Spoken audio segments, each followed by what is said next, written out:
வணக்கம் மக்களே, நான் தான் உங்க ஜாக்சன். இது உங்க Rohit sir from Guidely. So இந்த வீடியோ எதுக்கான வீடியோனா, IBPS PO அண்ட் SO ஓட ஷார்ட் நோட்டீஸ் அவுட் ஆயிடுச்சு. கண்டிப்பா எல்லாருமே வந்து நம்ம டெலிகிராம் குரூப்ல போடுறேன், பாத்துக்கோங்க. ஸோ IBPS PO ஓட அப்ளை டேட் பாத்தீங்கன்னா 1ஆம் தேதியில இருந்து ஆகஸ்ட்ல இருந்து நீங்க அப்ளை பண்ணலாம். அது மட்டும் இல்ல, ஸோ அக்டோபர் பாத்தீங்கன்னா வந்து பிரிலிம்ஸ் இருக்க போகுது, நவம்பர் பாத்தீங்கன்னா வந்து மெயின்ஸ் இருக்க போகுது. ஸோ வெறித்தனமா ப்ரிப்பேர் பண்ணுங்க சார்.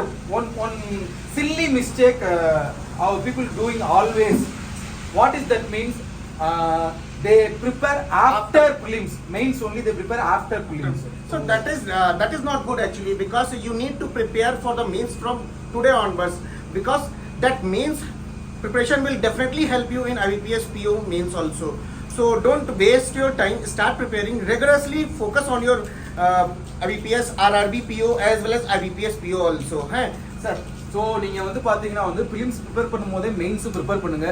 இங்கிலீஷை நீங்கள் புரிஞ்சிருப்பீங்கன்னு நினைக்கிறேன். உங்களுக்கு விடைபெறுவது உங்கள் ஜாக்சன். ராயல் பாஸ் மறக்காமல் பர்ச்சேஸ் பண்ணுங்க. ஆஃபர் முடிய போகுது நாளையோட. டிஸ்கிரிப்ஷன் லிங்க் வச்சிருக்கேன், பர்ச்சேஸ் பண்ணிக்கோங்க. 10